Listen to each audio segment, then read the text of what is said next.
반갑습니다. 거룩한 주일 예배로 내나오신 성도 여러분들을 축복합니다. 예일교회는 주님의 사랑이 묻어나는 따뜻한 교회입니다. 우리 성도 간에 인사 나누겠습니다. 날마다 주님과 함께하는 행복한 사람이 되기를 축복합니다. 라고 인사하겠습니다. 날마다 주님과 함께하는 행복한 사람이 되기를 축복합니다. 한 번 더 인사하겠습니다. 성령의 정확한 인도하심을 받는 성도가 되십시오. 네. 오늘은 예루살렘을 떠나지 말고 라는 제목으로 은혜를 나누겠습니다. 사도행전의 저자는 누구일까요? 네. 다음 세대 누구일까요? 예, 누가입니다. 넌센스 퀴즈와 같죠? 예, 누가는 의사로서 수리아 안디옥에서 태어난 헬라 사람입니다. 그런데 그가 이방인으로서 언제 예수님을 믿게 되었는지는 기록이 없으나 바울의 2차 전도 여행 때 드로아에서 바울과 동행을 한 기록이 있습니다. 그리고 누가는 예수님의 12제자는 아니었지만 바울의 동역자로서 빌립보 전도에도 참여할 정도로 열정이 아주 많은 사람이었습니다. 바울과 험난한 선교 여행지를 함께 돌면서 그는 뛰어난 학식과 화려한 문체로 사도들의 선교의 발자취를 글로 남겼습니다. 누가복음과 사도행전입니다. 여러분, 우리가 누가복음과 사도행전을 읽은 다음에 바울이 쓴 서신들을 읽을 때 여러분 신약의 눈이 확 열릴 줄로 믿습니다. 오늘날 우리가 신앙생활할 때에 여러분 선교에 대해서 우리에게 도전을 줄 뿐 아니라 큰 울림을 주고 그리고 복음이 얼마나 중요한지를 우리는 우리에게 복음의 능력을 심어준 사람이 바로 누가이기도 합니다. 오늘 본문은 이제 그가 누가복음에 이어서 두 번째로 데오빌로라는 로마의 고국관리에게 보내는 편지의 일부입니다. 여러분, 데오빌로가 누구일까요? 데오빌로 각하라는 표현을 쓸 때 이 사람은 굉장히 높은 로마의 관리인인 것을 알 수가 있습니다. 데오빌로라는 뜻이 무엇입니까? 하나님의 사랑을 받는 자라는 뜻입니다. 그는 이미 예수님을 받아들이고 그리고 그가 그리스도인이 된 것을 알 수가 있습니다. 이제 누가는 그에게 데오빌로라는 사람이 처음 예수님을 영접했기 때문에 계속해서 예수 그리스도가 어떠한 사역을 했는지 그리고 예수님께서 부활하시고 승천하신 걸 통해서 확실한 그리스도인으로 그리고 온전한 그리스도인으로 심어주기 위해서 2차적으로 편지를 써보내는 것입니다. 여러분, 우리가 한 사람을 전도할 때에 교회만 갖다 데려놓고 앉으면 신앙이 자라기가 쉽지 않습니다. 설교 말씀이 무엇인지 잘 모르고 그리고 이해할 수 없어서 시간을 많이 보낼 수가 있으나 그러나 여러분들이 새가족 공부를 통해서 하나님이 누구신지 예수님의 사역이 무엇인지 왜 우리가 예수를 믿어야 하는지 그리고 왜 양육이 필요한지를 그리고 점차적으로 우리가 확대적으로 교육이 들어가면 주일날 예배 시간에 왔을 때 설교가 귀에 들리기 시작합니다. 그리고 속히 하나님을 믿을 수 있는 그런 그리스도인이 될 뿐 아니라 인생에서 예수님께서 우리에게 허락하신 모든 축복들을 경험하는 체험 있는 신앙인이 될 때 그 사람은 행복한 전도자의 발걸음을 걸어갈 수 있을 뿐 아니라 다른 영혼에도 복음을 전할 수 있는 그러한 사람이 된다는 것입니다. 오늘 이 누가는 데오빌로라는 사람에게 그러한 마음으로 편지를 써보내는 것입니다. 오늘 2차로 보내는 이 편지 중에서 예수님이 죽으시고 부활하신 증거들을 이야기하고요. 그리고 예수님께서는 40일 동안 이 땅 가운데 계시면서 제자들에게 복음에 대해서 다지는 기간을 허락하셨는데 그 기간 동안의 이야기를 데오빌로에게 편지로 써보내는 것입니다. 그리고 이제 누가는 예수님은 하늘로 승천하셨다는 것을 강조하고 있습니다. 여러분, 이 땅 가운데 예수님이 인간의 모습을 입고 오셨습니다. 우리를 위해서 십자가에서 죄 문제 해결하기 위해서 죽으셨습니다. 그리고 죽음을 이기시고 부활하셨습니다. 그리고 이제 하나님 우편에 가 계시면서 우리가 영원히 거할 처소를 준비하러 가십니다. 그리고 하나님 예수님께서는 다시 이 땅 가운데 오셔서 우리를 영원한 천국으로 인도하실 것입니다. 여러분, 그렇기 때문에 이 누가는 데오빌로라는 이 사람에게 편지를 써보내면서 오늘 현대를 살아가는 우리들에게도 복음의 신앙, 그리고 확실하게 주님을 붙들 수 있는 신앙으로 만들기 위해서 우리에게 말씀을 남긴 것입니다. 예수님은 사도들과 제자들에게 남긴 말씀은 다음과 같습니다.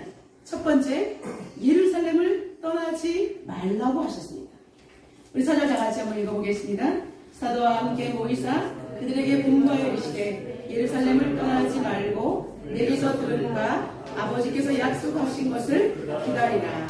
아멘. 여러분, 예수님께서는 예루살렘을 떠나지 말라라고 하신 이유가 무엇일까요? 예수님께서는 제자들의 그 연약한 성정을 알기 때문입니다. 예수님께서 십자가를 지시고 돌아가신 그 순간에 제자들은 뿔뿔이 흩어졌기 때문입니다. 로마 군인들이 들어왔고 자신들의 목숨이 위협을 당할 때 두려웠기 때문에 한자리에 있어서 나는 예수님의 제자라고 밝힐 수가 없었던 것입니다. 그러기에 이제 예수님께서 40일 동안 제자들에게 이제는 내가 너희들에게 아버지 하나님께서 약속한 성령을 보낼 것이다 라고 기다리라고 말씀하신 것입니다. 여러분, 흩어지지 말고 뿔뿔이 흩어서 각자의 삶을 살지 말고 오직 한 곳에 모여서 신앙의 훈련을 쌓으라는 것입니다. 더욱이 이 명령은 하나님이 구약의 선지자들에게 계시하신 말씀을 이 땅에서 이루기 위해서 그렇게 말씀하셨던 것입니다. 미가서 4장 2절에 곧 많은 이방 사람들이 가며 이르기를 오라 우리가 여호와의 산에 올라가서 야곱의 하나님의 전에 이르자. 그가 그의 돌을 가지고 우리에게 가르치실 것이니라. 우리가 그의 길로 행하리라 하리니 이는 율법이 시온에서부터 나올 것이며 여호와의 말씀이 예루살렘에서부터 나올 것이니라. 여러분, 구약 미가 선지자가 예언한 예루살렘에서 하나님의 말씀이 나올 것이라는 것을 성취하기 위해서 제자들에게 예루살렘을 떠나지 말라라고 당부한 것입니다. 여러분, 예루살렘은 어떤 곳입니까? 예수께서 죽으심으로 인간의 모든 죄 문제를 해결한 구원의 출발점이 되는 장소입니다. 골고다 해골이 어디에 있습니까? 예루살렘에 위치했습니다. 그리고 예루살렘은 성령이 임할 장소로서 여러분 성령을 보내주시겠다. 앞으로 성령이 임할 장소입니다. 여러분, 성령이 임하는 곳은 어떤 곳이 될까요? 바로 교회가 되는 것입니다. 그래서 예루살렘은 성령이 임할 장소로서 바로 교회의 시작점이 되는 것입니다. 그리고 그 성령으로 말미암아 복음이 온 세계 열방 가운데 퍼져나갈 것이기 때문에 복음의 근원지라는 상징성이 바로 예루살렘인 것입니다. 또한 여러분, 예수님을 십자가에 못 박혀 죽게 만든 장본인들이 예루살렘에 남아 있습니다. 그들은 예수님을 인정하지 않았습니다. 그리스도라고 인정하지 않았기 때문에 오히려 핍박하고 죽게 했기 때문에 그들에게 오히려 예루살렘의 성령이 임하고 초대교회가 세워짐으로 말미암아 사단의 세력에 대한 승리를 선포하는 것입니다. 이처럼 예수님의 구속사적인 측면에서 예루살렘은 아주 중요합니다. 그리고 우리가 예수님을 믿는 신앙인으로서 신학적으로도 매우 큰 의미가 있는 것입니다. 여러분, 하나님께서는 교회를 통해서 일하십니다. 여러분, 교회는 무엇입니까? 하나님의 영이 임재하는 성령의 전인 것입니다. 그렇기 때문에 예루살렘은 하나님이 운행하는 주의 성령을 부어주시는 장소이기 때문에 아주 중요한 것입니다. 그리고 이곳은 어떤 곳입니까? 아브라함에게 하나님께서 믿음을 테스트하실 때 이삭을 번자로 드리는 장소 모리아산, 이것이 바로 예루살렘입니다. 여러분, 아브라함이 이삭을 바쳤던 그것은 신약 교회의 모형인 것입니다. 그리고 여러분, 예루살렘에 성전이 있는 곳 예루살렘이 아닙니까? 그렇기 때문에 예루살렘은 구원받은 성도들의 영원한 처소이며 새 예루살렘의 모형이 되기도 할 것입니다. 예수님은 바로 이러한 예루살렘은 이제 신약교회의 출발지로 삼기를 원하셨기 때문에 사도들에게 너희들이 곧 교회다. 이곳에서부터 너희들이 교회를 형성하라. 예루살렘을 떠나지 말라라고 명령하신 것입니다. 사랑하는 성도 여러분, 주님께서 우리 이곳에 예일교회를 세우셨습니다. 이곳에 하나님께서 거룩한 영을 부으시겠다라고 약속하셨습니다. 예수님이 일하는 교회입니다. 예수님이 제일되는 교회입니다. 그러한 성령을 우리가 본받아 성령이 우리에게 임하시면 우리는 명품 성도가 될 수가 있는 것입니다. 여러분, 예루살렘을 떠나지 말아야 될 두 번째 이유는 아버지께서 약속하신 것을 기다리는 신앙의 모습을 우리가 순종의 모습으로 나타내야 되기 때문입니다. 하나님께서 약속하신 것, 여러분, 약속은 무엇입니까? 약속한 사람과 약속을 받는 사람이 같이 하나가 될 때 이것은 이루어지는 것입니다. 한 사람이 약속을 했는데 그냥 그 약속을 여러분 대충 지키는 사람, 여러분의 인간관계 속에서도 약속을 제대로 안 지킨 사람들은 그 인간관계 여러분 기피하지 마십시오. 언젠가 그 사람은 여러분들에게 해를 끼칠 사람입니다. 그러나 약속을 철저히 지키고 자신의 입에서 뱉은 말은 꼭 지키려고 애를 쓰는 사람, 특별한 이유 없이 그냥 입으로는 약속을 하고 약속을 쉽게 변개하는 사람은 여러분 그렇게 믿음 있는 사람이 아닐 것입니다. 여러분, 저와 여러분 하나님을 믿는 사람이라면 세상에서도 여러분 약속을 철저히 지키시기를 주님의 이름으로 부탁드립니다. 우리는 그리스도인이기 때문에 우리 입에서 선포된 말, 행동은 반드시 일치해야 하는 것입니다. 그러게 아버지께서 약속하신 성령, 여러분 우리가 기다리라고 하면 그 자리에서 우리는 기다려야 하는 것입니다. 하나님께 우리 축복해 주시겠다고 했는데 기다리지 않아요. 기도해놓고 하나님이 나를 축복하지 않아요. 자신이 기도해놓고 기도의 응답이 임하기 전에 그의 기도의 그릇을 덮어버리면 어떻게 하나님께서 축복하시겠습니까? 여러분, 아버지께서 약속하신 것은 바로 성령입니다. 성령을 우리에게 부어주시겠다라고 말씀하시는 것입니다.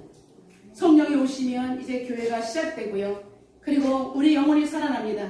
나도 살고 남도 살릴 수 있는 생명 구원의 역사가 교회에서 시작되는 것입니다.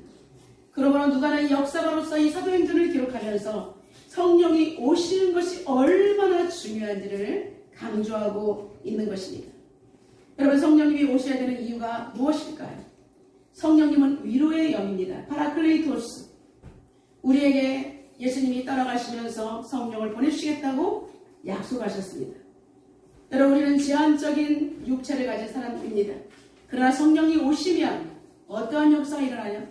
우리의 여러분 육체적인 한계를 뛰어넘는 것이 성령의 역사입니다. 나는 똑같은데 내 생각을 넘어서지 못하는데 하나님께서 성령을 부어주시면 우리는 우리의 생각을 뛰어넘는 것이 성령의 역사입니다. 예전에는 근시안적이고 편협하고 남을 이해해 줄 수 있는 마음이 없었어요. 그릇이 작았던 내가 성령이 오시고 나면 그분의 밝은 빛으로 인해서 내가 변화되는 것입니다.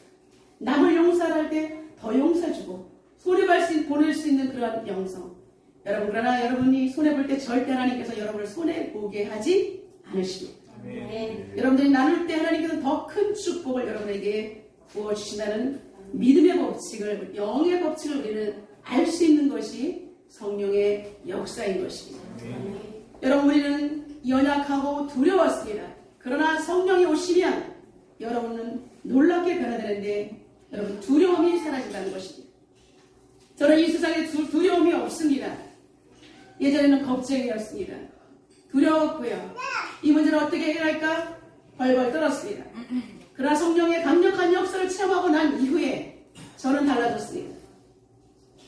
오직 하나님께서 하실 것이라는 확실한, 주님은 나를 결코 그냥 내버려두지 않는다는 이 확실한, 여러분 하나님으로부터는 이 믿음의 배짱을 주신 이후로 저는 세상 두려울 것이 없습니다. 아멘. 여러분, 성령이 오시면 온 세상에 나에게 임한 이 성령의 불길이 다른 곳에 번져갈 수 있는 폭발적인 역사가 일어난다는 것입니다. 예수님은 성령을 받아야 되는 필요성을 이야기합니다. 요한은 물로 세례를 베풀었지만 너희들은 몇 날이 못 되어서 성령으로 세례를 받게 될 것이라고 선언하셨습니다. 여러분, 기독교에서 세례는 아주 중요합니다. 죄 문제를 씻어주신다. 예수님의 보혈의 피로 나의 죄 문제가 씻었기 때문에 나는 그리스도인이 된다는 신앙의 고백과 그리고 우리의 행동으로 나타나는 표지가 바로 표징이 세례입니다. 그러나 여러분, 물로 세례를 받았다고 해서 여러분이 구원을 받는 것은 아닙니다. 내가 그리스도인이 되겠다라고 하나님 앞에 나의 의지를 보이는 것입니다. 일차적인 물로 세례를 받았다면 그 다음에 성령께서 우리 안에 들어오셔서 내 마음의 주인이 되시는, 나와 나의 영과 하나님의 영이 하나가 되는, 여러분 하나가 돼서 합쳐지는 이 거듭남, 성령의 불이 임할 때 우리는 다시 새로운 생명으로 태어나는 것입니다. 그렇기 때문에 여러분, 우리가 물 세례를 받았다면 반드시 성령의 세례를 받아야 할 것입니다. 여러분, 성령의 세례가 받으면 우리 집사님, 우리 정 집사님 그랬죠. 구름탄과 같은 기분이었다고 말하고 있습니다. 저도 충분히 공감합니다. 하나님께서 우리에게 임하시면 깊어서 견딜 수가 없습니다. 내가 아닌 것입니다. 세상은 힘든데 여러분, 좀 전에 나와 지금 성령 받은 나는 다른 사람으로 변해 있다는 것입니다. 여러분, 성령의 역사는 이렇게 우리에게 놀라운 폭발적인 변화를 일으키는 것입니다. 모든 악한 것들이 태워지고요.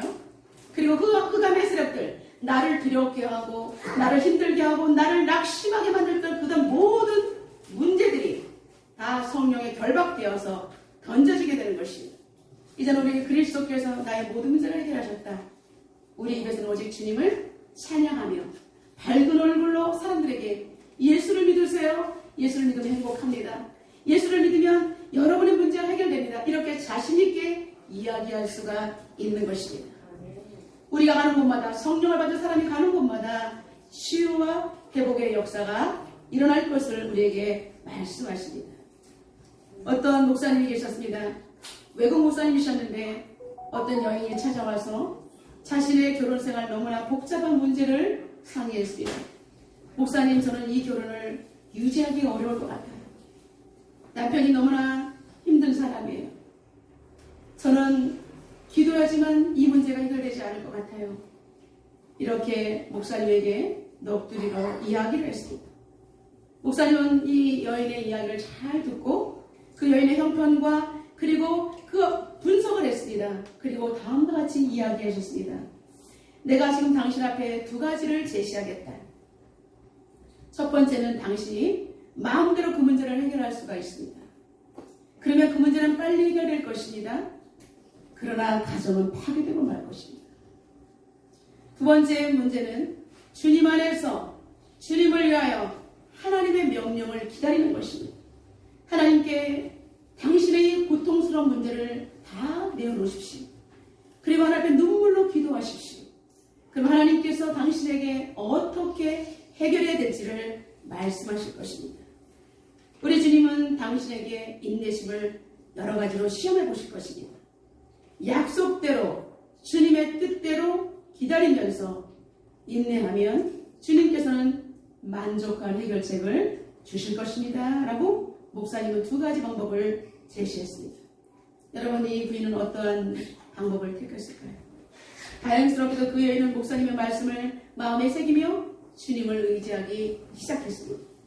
그런 예배 시간에 늘 정말 고민하며 괴로웠던 그런 마음이 아니라 이제는 예배 시간에 집중하여 말씀을 듣고 말씀을 붙들고 일주일 동안 그 말씀을 실험하면서 기도하면서 삶 속에서 인내하기 시작했습니다. 주님께서 주신 말씀 붙들고 여러분, 인내할 때에 그 여인이 점점점 달라지게 되었습니다. 그 여인에게 성령이 찾아오셨습니다. 성령께서 말씀하신 귀의 음성이 들립니다. 그는 이제 가정을 위해서 내가 이 가정을 끝내버리고 싶다라는 이런 생각에서 그 다음 단계로 나가지 못했었는데 주님께서 나에게 인내하라고 하셨구나, 주님은 이렇게 하시는구나 하면서 단계별로 주님의 말씀대로 걸어가게 되었습니다. 그 부인은 신앙이 점점점 강해졌고 하나님께서 문제를 어떻게 해결해 가신지를 알게 되었습니다. 주님의 약속을 붙잡고 기도한 결과 이 부인은 가정의 문제도 해결되고 신앙에 아주 깊어지게 되었습니다. 그녀에게서 이제 어두운 얼굴은 찾아볼 수 없게 되었고 이 여인의 놀라운 변화를 때문에 주변 사람들이 어떻게 이런 일이 있을 수 있을까 찾아오면서 그 교회는 점차적으로 많은 가정들이 살아나게 되었다는 것입니다. 그리고 이 여인은 나가서 자기가 가정 때문에 아파봤기 때문에 다른 사람들의 아픔을 헤아릴 수 있는 역지사지의 마음을 가진 크리스천 상담가가 될 수가 있었습니다. 이제 다시 본문으로 돌아옵니다. 예수님은 승천하시기 전에 제자들에게 말씀하셨습니다. 이제 그리고 늘 예수님은 모임을 통해서 제자들과의 그룹을 통해서 이야기하셨습니다. 여러분, 교회는 모이는 장소인 것입니다. 예수님께서 모임을 통해서 소그룹을 통해서 늘 그렇게 같이 하나님 말씀을 나누며 우리의 삶을 나누는 것처럼 여러분, 교회의 모습은 교제가 아주 중요한 것입니다. 누가가 이렇게 예수님께서 정말 예수님의 그 모임을 강조한 것은 초대교회는 모임을 통해서 이루어진다는 것을 누가는 계속해서 암시하고 있는 것입니다. 그러나 예수님이 예루살렘을 떠나지 말고 아버지께서 약속하신 성령을 기다리는 말에 그들은 이제 나름대로 예루살렘에 있으려고 작정을 했습니다. 그런데 그들은 지금 로마의 압제 속에 있었기 때문에 예수님께서 두 가지를 말씀하실 때 뭔가를 터뜨리실 것 같은데 이것이 바로 지금 죽으셨다 살아나셨기 때문에 예수님은 어마어마한 기적을 일으키신 분이야. 그러니까 마지막으로 한 방을 날리실 수도 있어라고 제자들은 생각했던 것입니다. 그래서 예수님에 대해서 서프라이즈한 말씀을 기대하고 있었던 것입니다. 그래서 제자가 이렇게 질문합니다. 주님, 이스라엘 회복이 지금 이때입니까? 라고 물었습니다. 여러분, 그들의 마음 깊은 곳에서 우리 주님이 이스라엘을 건져주시지 않을까? 이런 기대감이 있었기 때문에 예수님의 입을 주목하고 있었습니다. 제자들의 질문에 예수님은 여러분 어떻게 답변하셨을까요? 7절 다 같이 한번 읽겠습니다. 때와 시기는 아버지께서 자기의 권한에 주셨으니 너희가 알 바 아니다. 예. 때와 시기는 아버지께서 자기 권한에 두셨으니 너희가 알 바 아니다 라고 선을 그으셨습니다. 예수님과 제자들의 이야기는 상반되는 것 같습니다. 예수님께서는 재림의 시기를 말씀하지 아니하시고 재림을 준비하는 자세에 관심을 가지라는 말씀으로 제자들에게 못을 받고요. 제자들이 지금 이 세상 변화를 자꾸만 알고 있을 때 주님은 다시 내가 재림으로 올 것이다. 그리고 그 권한은 하나님의 권한이다. 너희들은 재림을 준비하는 그러한 기다리는 자세를 취하라고 예수님께서는 제자들의 시각을 바꾸기 위해서 애를 쓰고 있습니다. 제자들의 질문에 이제 예수님은 다음과 같이 대답합니다. 두 번째, 성령이 임하시면이라고 대답을 하셨습니다. 다 같이 선포합니다. 오직 성령이 너에게 임하시면 너희가 권능을 받고 예루살렘과 온 유대와 사마리아와 땅끝까지 이르러 내 증인이 되리라. 아멘. 여러분, 예수께서 제자들과 예수님의 대화가 건너가는 것은 영적인 차원이 다르기 때문에 오는 문제입니다. 그러므로 주님은 성령님이 우리 가운데 오시면 모든 것이 해결될 것이다. 그리고 너희들의 그 생각을, 편협된 생각을 바꿀 수 있다라고 예수님은 말씀하십니다. 오히려 세상을 넘어 복음의 증인이 될 것을 말씀하십니다. 우리나 갈릴리 사람들, 온 예루살렘, 유대, 사마리아 땅끝까지 이르러 그 선교 영역이 확산될 것을 예수님은 말씀하고 있습니다. 여러분, 우리는 말씀을 통해서 복음 전파는 우리가 소속해 있는 지역에서부터 출발하여 전 우주적으로 정말 퍼져나가야 되는 중요한 과제를 말씀하고 있는 것입니다. 우리 옆 사람을 축복하겠습니다. 우리의 가정이 땅끝일 수도 있습니다. 네, 온 유대와 사마리아 땅까지 복음의 증인이 되라 했는데 정작 우리의 가정이 영적인 불모지가 될 수가 있습니다. 사랑하는 성도 여러분, 오늘부터 우리의 가정이 정말 하나님 복음을 모르는 불모지가 아니라 복음이 왕성하게 일어나는 그런 예루살렘이 되게 해달라고 기도하시기를 주님의 이름으로 축복합니다. 이제 모든 말씀을 마치신 예수님은 순식간에 공중으로 올려주셨습니다. 여러분, 예수님이 승천하신 곳은 어디일까요? 동산이죠. 감람원이라고 하는, 여러분, 올리브 나무가 많기 때문에 붙여진 동산입니다.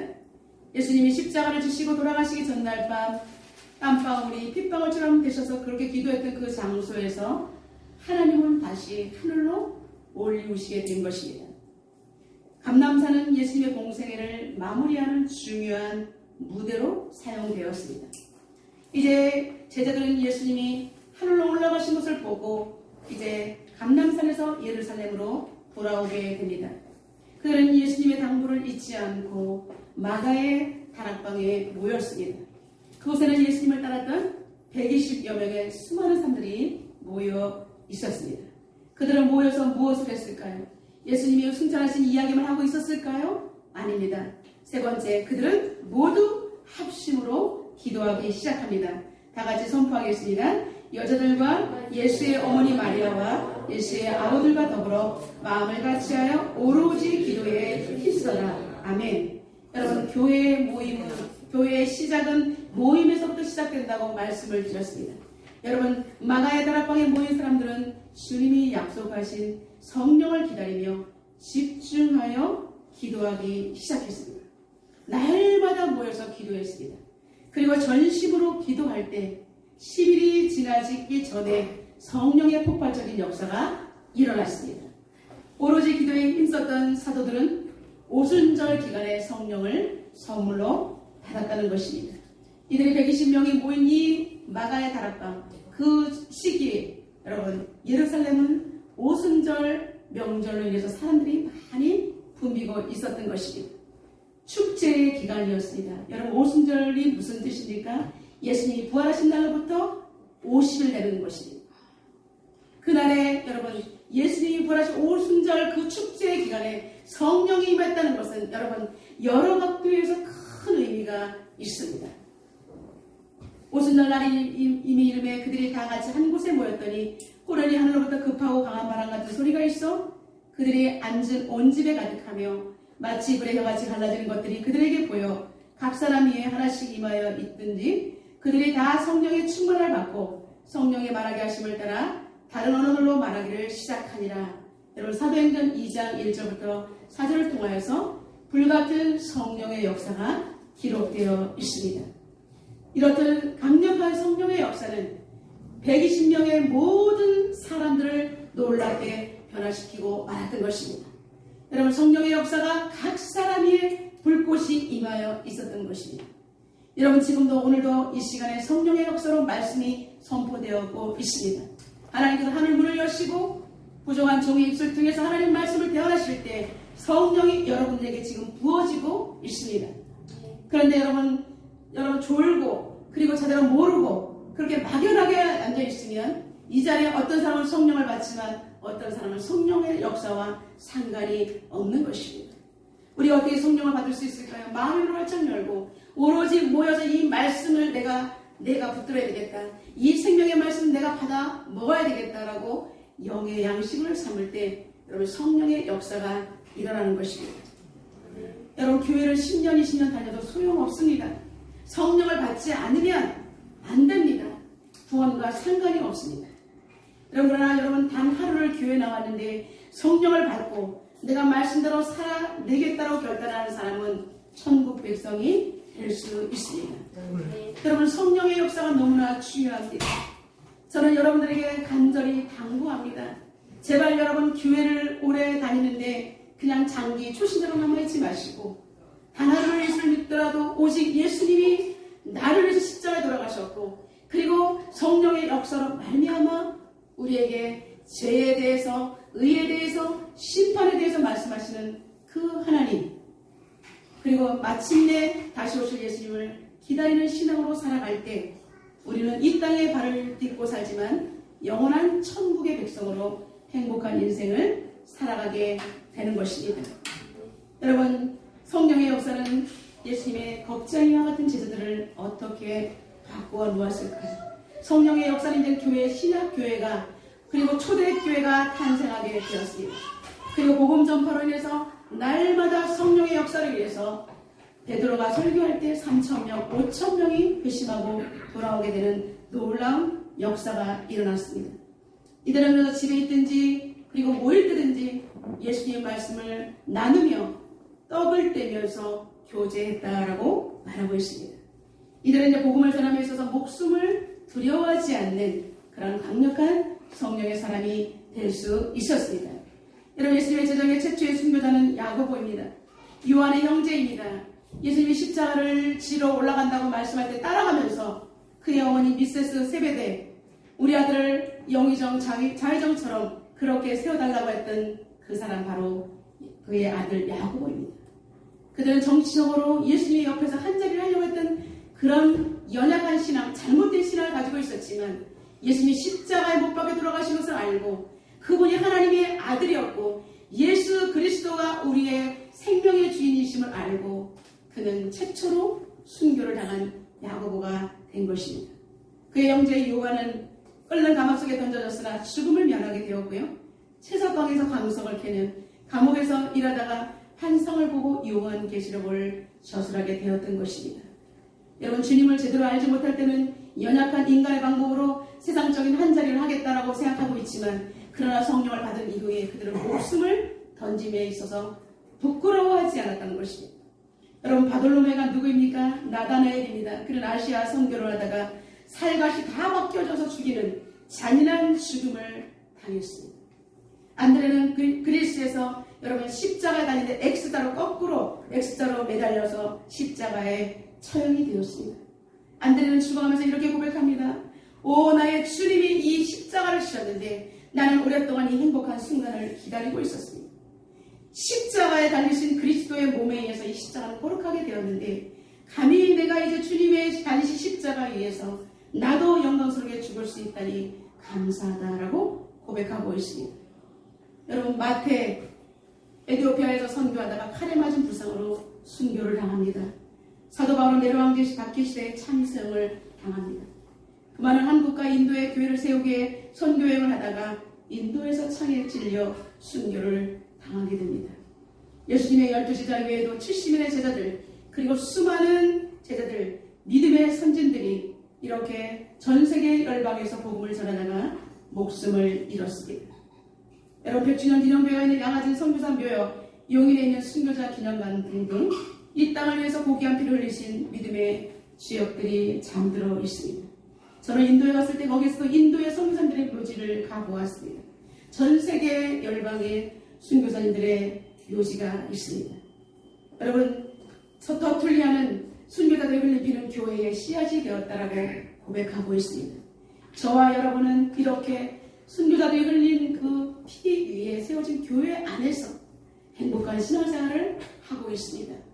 여러분, 오늘 성령 강림주의를 통해서 이제껏 여러분들이 어떻게 신앙생활을 했는지는 중요하지 않습니다. 오늘 이 순간부터 여러분들이 하나님께서 약속하신 성령님을 마음속에 온전히 받아들이시기를 주님의 이름으로 축원합니다. 예루살렘을 떠나지 말고 주님께서 약속하신 성령을 받아 누림으로 말미암아 여러분의 세계관이 완전히 열리시기를 주님의 이름으로 부탁을 드립니다. 인간의 생각을 완전히 뛰어넘어 하나님의 지정의로 입체적인 사고를 통해서 여러분 성령께서 주신 선물을 통해 온 세계 열방 가운데 복음을 전하는 참된 그리스도인이 되기를 주님의 이름으로 축복합니다. 이제 여러분 성령 강림절을 기점으로 해서 전혀 기도에 힘쓰는 기도의 사람이 되시기를 다시 한번 간곡히 부탁드립니다. 예배 시간에 생명을 다해서 참된 예배자가 되시고 주의 성령의 강력한 기름 부으심 속에 압도된 예배자가 되시기를 주님의 이름으로 축원합니다. 지금 우리 교회는 금요성령 집회가 3시간 기도로 진행되고 있습니다. 여러분 적극적으로 참여하여 부르짖는 영성으로 다시 한번 강력한 성령 충만을 체험하시기를 다시 한번 당부합니다.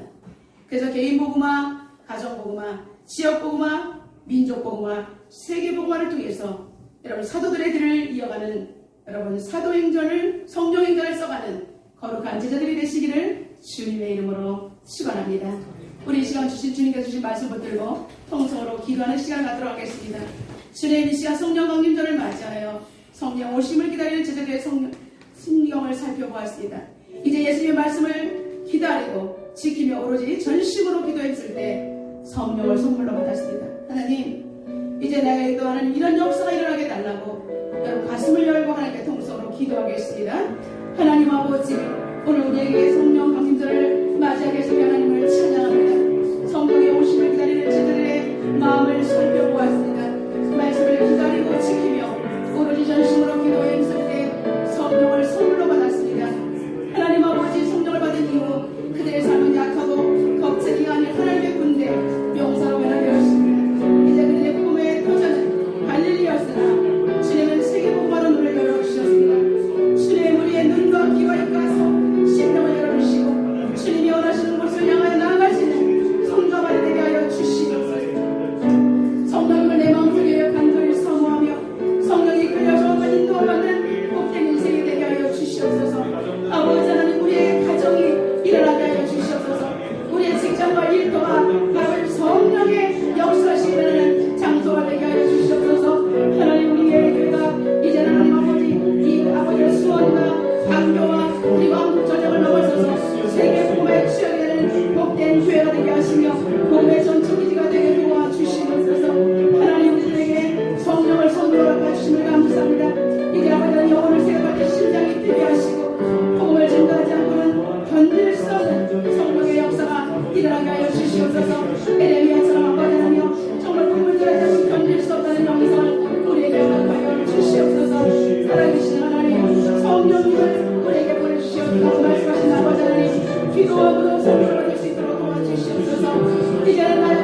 것으로 말미암아 하나님의 놀라운 역사를 치유해서 누릴 수 있도록 순도와 주시옵소서. 살아계신 하나님, 성령을 보내주시겠다고 약속하신 우리 하나님을 찬양합니다. 하나님, 성령을 물붓듯이 예수님에게 부어주심으로 말미암아 가는 곳마다 하나님 아버지 치유와 회복의 역사를 일으켰었던 것처럼 하나님, 우리들이 가는 곳에 놀라운 성령의 역사가 일어나게 하여 주시옵소서. 하나님, 성령의 폭포수와 같은 영성을 부어주시옵소서. 그래야 기도함으로 온 세계 열방을 품을 수 있는 기도의 사람, 성령의 사람, 말씀의 사람이 되게 하여 주시옵소서. 예수님의 이름으로 기도드리옵나이다.